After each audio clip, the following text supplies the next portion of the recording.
Bonjour, alors aujourd'hui une petite lecture autour de la mythologie grecque et notamment du dieu Hermès.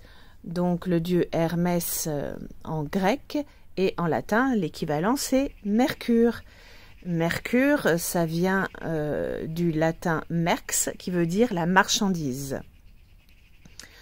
Donc Hermès est le fils de Zeus en grec et le fils de Jupiter en latin. C'est l'un des fils de Zeus. Il en a bien sûr beaucoup d'autres.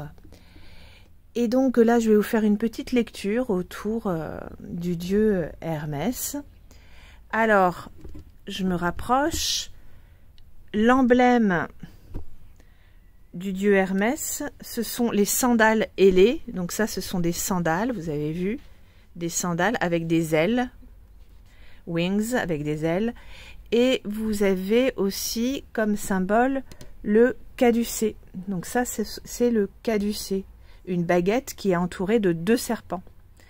À ne pas confondre avec le bâton d'Esculape ou le bâton d'Asclépios en grec, hein, qui a seulement un serpent. Voilà, donc je vais faire une petite lecture autour du dieu Hermès, et il a aussi comme emblème Hermès le pétase, c'est le chapeau de voyageur. Le chapeau de voyageur. Voilà, donc je vais vous faire cette petite lecture, quelques petits paragraphes. Je vais essayer de me rapprocher pour que vous puissiez voir au mieux. Voilà, là on voit bien. Hermès. Hermès, le messager express. Un nouveau-né pressé. Un nouveau-né pressé. Le père d'Hermès, c'est Zeus, encore lui. Cette fois-ci, l'épouse légitime du plus grand des dieux a eu la mauvaise idée de s'assoupir et de relâcher sa vigilance. Zeus, l'infidèle, en profite pour courtiser une jeune femme, Maïa, à l'ombre d'une grotte secrète. Hermès naît de leur union. Né à l'aube, Hermès sort de sa grotte natale à midi pour explorer le monde.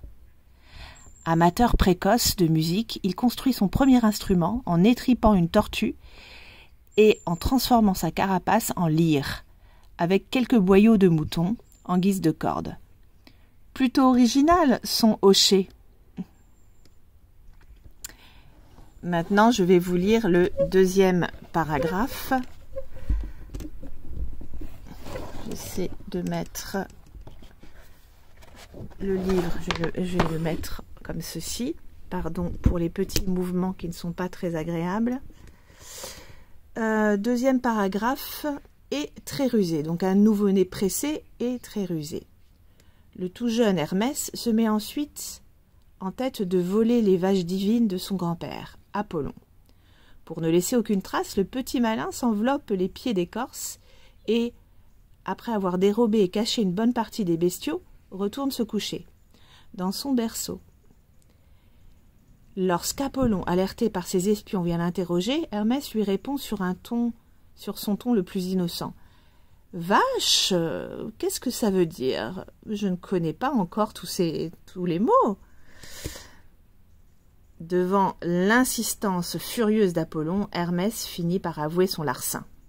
Son larcin, ça veut dire son vol. Pour amadouer son frère, il lui joue un air de musique avec sa lyre. Puis, avec une flûte faite de roseaux, Apollon est si charmé qu'il offre à Hermès, en échange de son instrument, la houlette en or qui lui sert à faire paître son troupeau. C'est le début d'une longue et fraternelle histoire d'amitié. Hermès deviendra aussi, entre autres, le dieu des voleurs. Je continue. Un inventeur zélé. Hermès est un inventeur né. Il crée la lyre, la flûte, mais aussi le jeu d'osselets, parfois utilisé pour prédire l'avenir. Il serait aussi à l'origine de l'alphabet, de l'astronomie, de la boxe et de la gymnastique, des poids et des mesures, et de la culture de l'olivier. Hermès aurait même appris aux dieux de l'Olympe à faire du feu en frottant des bâtons entre eux. Encore une idée lumineuse d'un dieu qui ne s'ennuie jamais. L'autre paragraphe, une forme olympique. Très inventif, Hermès brille aussi par ses exploits sportifs. Il n'a pas son pareil à la course à pied. Sa vitesse légendaire en a fait le patron des athlètes et surtout le messager de Zeus. Dieu protecteur des voyageurs et des marchands, Hermès fait son travail consciencieusement. Il va jusqu'à débarrasser les routes des cailloux qui ralentissent ceux qui les empruntent. Pour le remercier, on en a fait parfois des petits tas, les hermios. Ces monticules de pierre servent de repère aux voyageurs, qui suivent ainsi plus facilement leur itinéraire. Vous voyez, donc là, on voit que le chemin est dégagé grâce à Hermès. Je continue.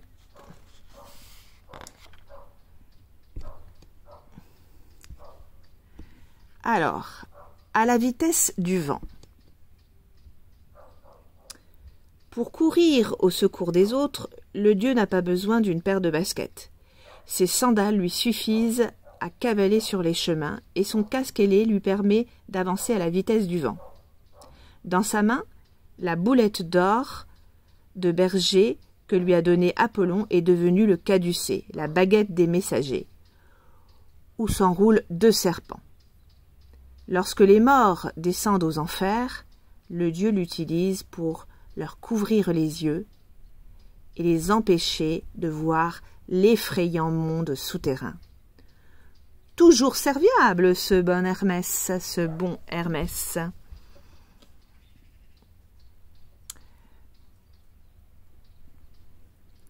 SOS Hermès.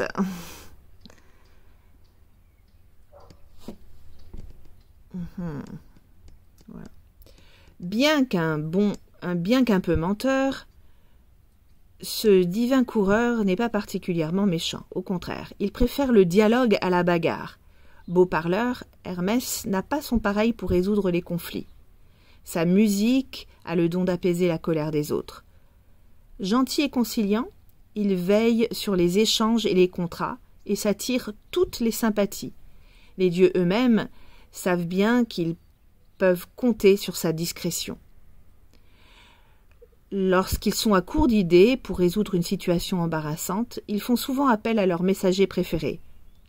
Hermès se met aussi au service des héros en péril.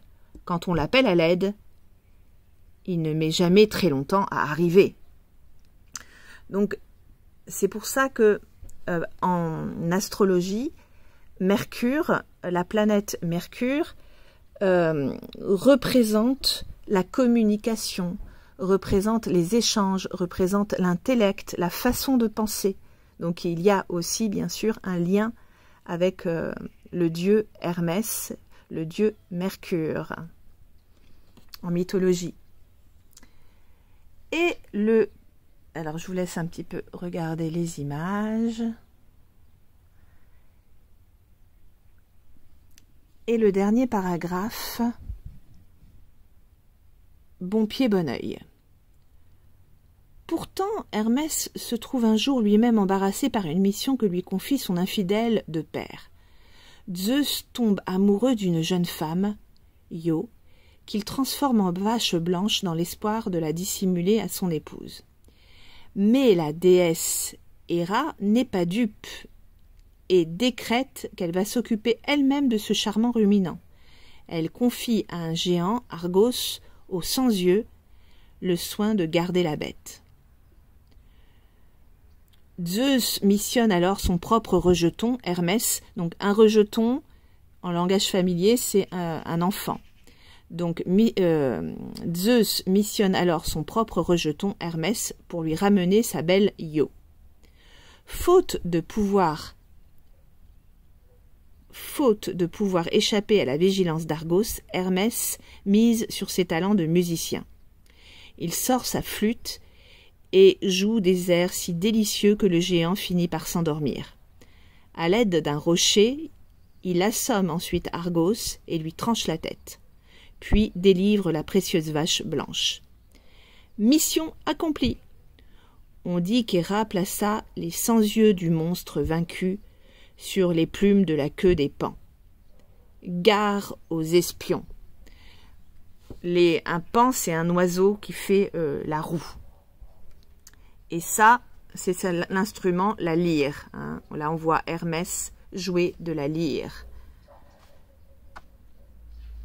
Les sandales ailées, le caducée avec les 2 serpents enroulés.